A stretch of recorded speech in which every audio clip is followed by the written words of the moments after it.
Hi everyone, welcome back to Instagram Live with Intimate Rose. I am Dr. Amanda and today I am so honored to be joined by a endometriosis advocate. She's a healthcare attorney and her name is Akifa Khattak, and she's going to be talking to us about a brand new project that she is working on in the endometriosis space. And she's coming in right now.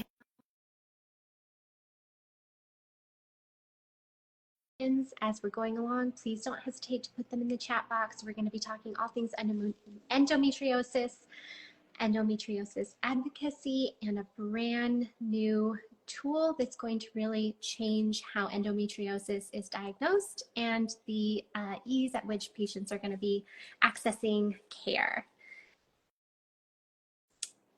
And Instagram likes to take a moment, but if you have any questions for me along the way, please don't hesitate to ask.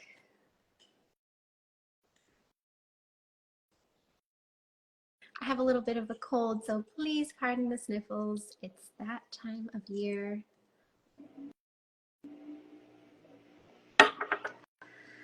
Additionally, on our website, we have hundreds of blogs and guides to help you manage a wide variety of pelvic floor issues, including endometriosis. Lots of content. Lots of content on endometriosis because I am also 1 in 10. I have endometriosis. My mom has endometriosis. My grandmother had it.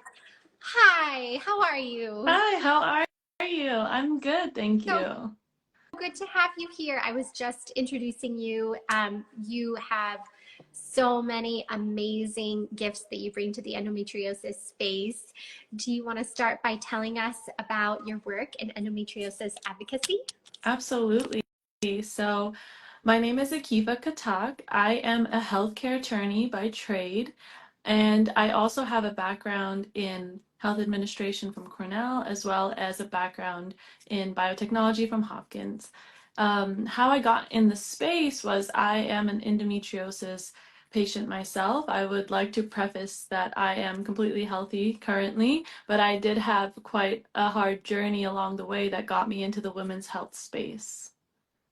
That's phenomenal, and I think that's where a lot of us start, is we have that experience, and that's one of the things that I love about you. We met this year at Endometriosis Summit, and you are another person who has chosen to take your experiences that were challenging and to make sure that the path gets smoother and easier for other people that are coming in. Absolutely. I mean, it's been a whirlwind of a year, and I'm really grateful to get in the space. I'm really proud that the Biden administration also put an initiative for women's health. So there's a lot of exciting new things happening with founders, technology in the women's health space. I'm an absolute fan of Intimate Rose and a huge, huge supporter. So, it's very exciting this time to see women's health, progress. It's a really exciting time, and things are moving a lot faster thanks to the hard work of our advocates.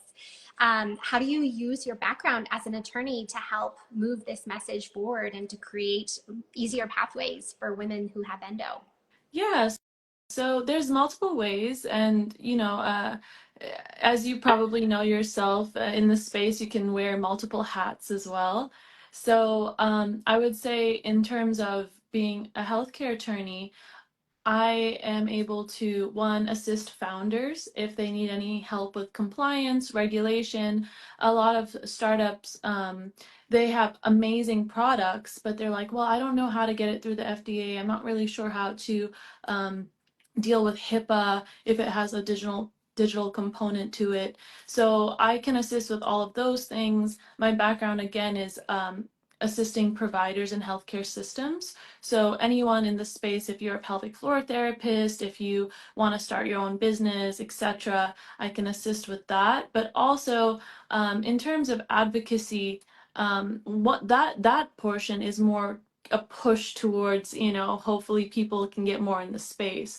But in terms of advocacy, it's getting things to Capitol Hill, trying to change policy, trying to work with insurance companies to get reimbursement, all those kind of things that are, very useful on the legislative policy side to push things, to go ahead. What's been something that has surprised you in the last year about the whole process of a patient going from symptoms to diagnosis? From symptoms to diagnosis, I think for me, the thing that surprised me the most is, I mean, you're dealing with multiple things. First, the patient isn't sure why they're feeling ill, right? So that can take a lot of time for them to understand that, oh, I actually do have an issue. This isn't normal.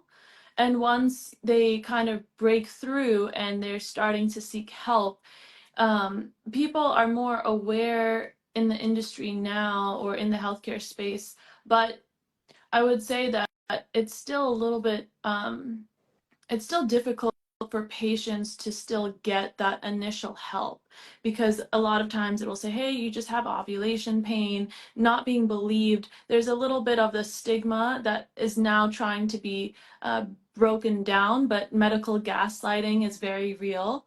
So women, oftentimes have to go to multiple providers to just finally get validated of like, hey, it's not in your head. So I think that comes to raising awareness and education on women's health issues and like what does it look like? What do those symptoms look like?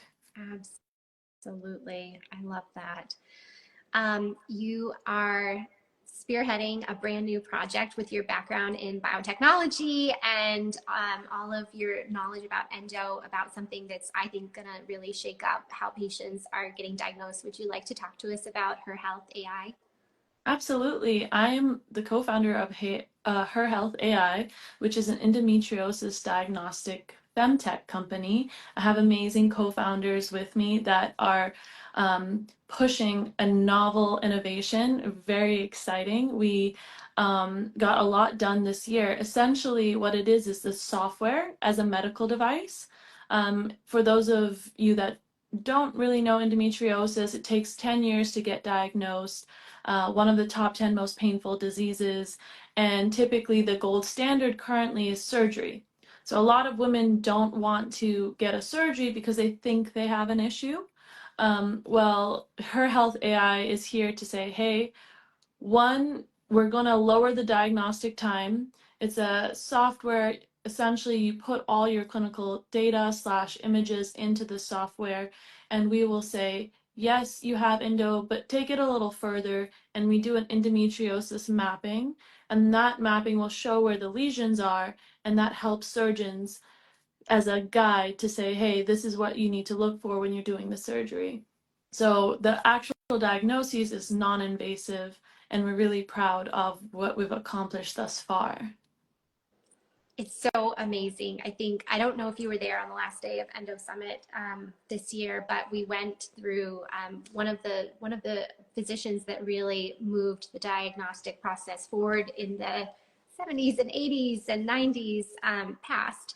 And in going through his career, it was like looking at the journey of endometriosis in the last several decades. And his life's work was shipped to a colleague. And that was so profound to me because it was him, raking through images and listening to all the different symptoms, because there's bowel symptoms, there's bladder symptoms, there's symptoms into the diaphragm, all the way up into on the heart. We have footage now of finding endometriosis on the pericardium in the heart. And all of that took decades. And now with your software, this is pointing them in the exact direction of where to go, because we also know that depending on the physician's background and training, they may not necessarily understand the coloring and presence and presentation of endometriosis while they are inside performing their surgery. So patients may have a surgery and come out and the surgeon says, nope, no endo. Yep. And then they go under again with a different provider and they say endo all over, which is, it's creating multiple surgeries for these people, which are expensive and hard to recover from. Yeah, absolutely. So the idea is that, even with getting your images done, etc., there's so many things that are user dependent. For example, an ultrasound, typically you would need to have a bowel prep before, and there's certain uh, measurements in which, the ultrasound would best fit for the images. And so, it's very difficult to train an entire workforce on all these different protocols. So we're here to kind of streamline that process and kind of aid in it as well, to say, hey, this is where you were heading with it, but now you have, actual data to back it up and back up, the logic behind why you would need a surgery, etc. So we're hoping it will help a lot of women. I believe 200 million women have endo worldwide. And so it's something that is actually considered a silent epidemic. I think that if the stats are correct, 2% of research funding is dedicated to endometriosis, and it's very similar in prevalence to diabetes. So if that's 1 out of 10 people have this, and we don't really have the diagnostic tools or treatments to assist all these women that are accessible, that's a huge issue. So we're really happy to be a part of the change and see where we can go from there. So incredible. It's honestly blowing my mind. And this is, I was sharing before you logged in. I was essentially under the knowledge that I have endo before I even had my first period, because my mom and my grandmother had it. So I was kind of just born under like, yep, this is what it is. This is what you do. And I now see when I'm helping manage patients and I travel for these conferences, how incredibly lucky I was to at least have an understanding, because I feel like that's been tremendous in helping me cope and certainly driving how I manage those patients and trying to be innovative in creating tools to help manage their pain at home.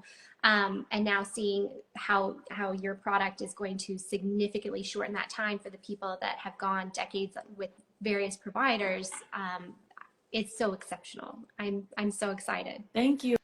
I mean, nothing can be done with the hard work of everyone else, involved. The surgeons are absolutely amazing. They do so much advocacy. Dr. Mauricio Abrao, Dr. Marina Andreas, Dr. Cynthia Barbson, on top of our engineers, Data Life. So I always love to give a shout out because they're the ones that really make it happen. But I absolutely love Intimate Rose. I think that it's important as well, the advocacy component of it. I'm actually really surprised at how many young girls don't even realize what pelvic health is. And so, and there's a lot of stigma surrounding it too, if you culturally, religiously, and ultimately it's, you want to have a healthy body, and pelvic health is a part of this. There's a stigma that comes around with it, but it's amazing to see all of the advocacy work done on your end and the actual tools. I know that for endo patients I speak to, it's not just the surgery that helps with it, it's the entire comprehensive approach. So, whether it's the diet, antihistamine / anti-inflammatory diet, exercise, dealing with that chronic pain, various different ways, TENS machines, all types of stuff. But then, of course, you have these manual tools that help as well, that are so important. And I think it's great that they're on the market. And I believe you have a new one that's FDA cleared as well. Yes, our dilators just achieved full FDA clearance. Absolutely. And then That's great. I think you were familiar with the vibrating Yeah. wand and the original wand, and we have a brand new bendable wand that allows people to really get in and reach hard to reach places, bend it to fit their anatomy. So the wand allows people to do just the same way you would do tender points on your neck or your back. It allows people to do gentle myofascial release of the pelvic floor muscles, which tend to guard and be really tight and short in people who have chronic pain, and particularly in people that have endometriosis, because the muscles are trying to help us out and they need a break and they need good mobility and good blood flow. Absolutely. And those tools are so important. So I'm really happy to, be on this live and also push that as well, because for many women, I know that they've been helpful in the past, and having that manual work too is really important and key. I think just as all muscles in our body need to be stretched or need to be worked on, this is a tool in order for women to do that, and they can do it in the privacy of their home. They can do it when they're comfortable. Um, and for me, like, I personally always like loved ones, to be supportive during that process. So whether it's a husband or a boyfriend, etc., partner, that they also are, understanding what all of these things are and why they're used. I think it's really important for a stable home and to actually assist with getting healthy again, and keeping that health. So all very important things. So thank you so much for all of that. Thank you so much. And I agree, having a partner that understands what the purpose of the tool is and the whole complete plan of care is really helpful too, because oftentimes they feel guilty, or that they don't want to hurt their partner, or they want to be supportive, but they don't know how, and they feel powerless. So helping them arrange their schedule so that they've got time blocked off to where they can be using the tool and doing their stretches, and understanding that if they're in a flare, they need to make time to go and manage that, is really helpful, and can really be a big part of a speedier reaching of goals, as we all do better when we have a team behind us.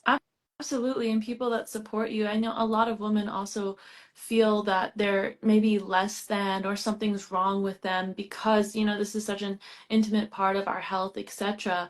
As a female, being feminine, what's wrong with me? So one thing is, it's more common than you think, right? And having that community support with other girls and other women in the industry, also patients, and then also having the men slash partners in their lives validate and reassure. And so knowing that they also have a space in the women's health arena, I would say, and say, hey, look, you're my loved one, I want you to get better. You are just having those words of reassurance and breaking those stigmas, having those open conversations. Is kind of tough for a girl to even be able to understand what's happening with herself, let alone now having to have that with a partner. So I always encourage that that men have a space, and they do have a voice, and it can even affect them as well, so they should also be heard as well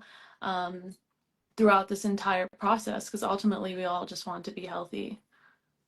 It's so true. And I think we're still in a place, just societally speaking, where having men support us and advocating out wherever their niche may be is still a very powerful tool that I'm really thankful for. My business partner is a male, and I've had male colleagues within the physical therapy space elevate and talk about my tools and the importance of pelvic health in the hip and in different aspects, and Yeah. that's been shocking to me, not because I didn't think that they would, but because they've done it voluntarily.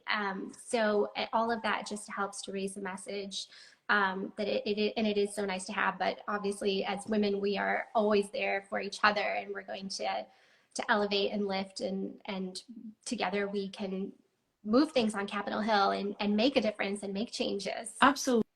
Absolutely. And I even think that there's a component there that's a mental health component that people don't, I think they might take it for granted, but I think the statistic is 50% of women that have endometriosis have had suicidal ideation. I mean, it's a horrible, painful disease. And so you're also dealing with hormone imbalances, PMS, PMDD, and so at the beginning, when people are not diagnosed, they're like, why am I acting, this way? Or why am I lashing out? So again, those affect the entire home. And so once you understand that, hey, look, these are symptoms from this disease, or this is how we can address it using these birth controls, etc., hormone, therapies. I mean, it definitely gives power to people. So I think it's important, exactly what we're doing. We're raising awareness in that regard. And people, once they understand that there is a mental health component, I think that they do feel empowered and say, even it can cause friction in the home, etc. So understanding that allows people to have patience and grace to get to a healthier spot too, rather than just dismissing it and saying, oh, that's just how she acts. So I think that's also really important, because I think on the physician side, they're trying to get you healthy and, okay, let's do the surgery, let's get her the medication. But then they go home and the patient has to now deal with everything else in their life, their children, their work, their social lives, traveling. And so those things get trickled down, and women need to understand that I need to put in tools for every area of my life to in order to make my life easier. And I think that that also helps getting to a healthier spot too. Absolutely. I think another big hot issue that your tool is going to help when we have those earlier diagnoses in place, the earlier we can get people diagnosed, the more consideration and thought and planning they can put into their fertility and their family planning. Because I Exactly. think you and I have both seen people try for years and years and years, and it's not working out because there was endo on board that needed to be managed in one way or the other. And there's so much time and heartache that could be saved by diagnosing earlier, intervening appropriately for that person so that they can reach those goals, or put in some other planning in place to have a family, whether it's adoption or surrogacy or some of those other things. But if we can get them managed and maybe do some preservative surgeries and whatnot that can be assistive in them conceiving in their at the stage that they want to be doing it, then that is going to change not just the patient's life, but like their whole trajectory. Yeah, absolutely. I'm a huge supporter of the IVF process, and the fact that we have these innovative medical solutions, in this day and age. I think it's wonderful that people are able to have a family. And I think, especially for endo patients, I would encourage them to at least make consultations to figure out, hey, what is the process? Do I need it? What does the financial aspect look like? Again, that's like a family dynamic, because these are family planning decisions. So I think having those tools are important. Another thing too is part of the egg preservation and IVF process, you actually can get genetic testing done on embryos, which I think is phenomenal. We have all types of different uh, genetic compositions, and sometimes we're higher risk for certain diseases. So if somebody knows that they have certain chronic ailments and they don't want to pass that along, I mean, we have the tools to say, hey, you can pick a healthy embryo and things like that. So I think it's just these things exist. And that's one thing. Even with law, I was talking to a colleague of mine. They're like, what can we do to change a lot of things? I'm like, well, there's a lot of programs that already exist. The things are there. It's just a matter of getting it to the public and also access, right? So letting them know that they exist, but also how can they get it, especially lower income families, families that may be marginalized in different ways. So that's the next step. I think, especially as an attorney, those are things that we think about all the time. It's not just the policy change, which is huge. Um, I think for me, one of the things I'm excited about, and hopefully we can get on a bill, is endometriosis as a ADA approved disability.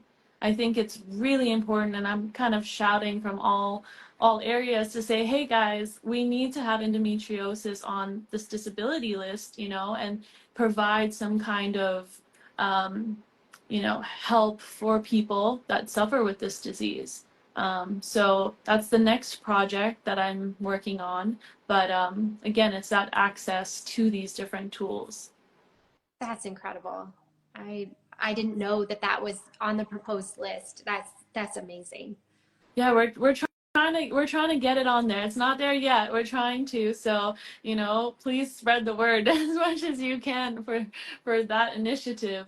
But yeah, there's also a huge financial component with health and endometriosis that people don't necessarily understand, especially in the forefront.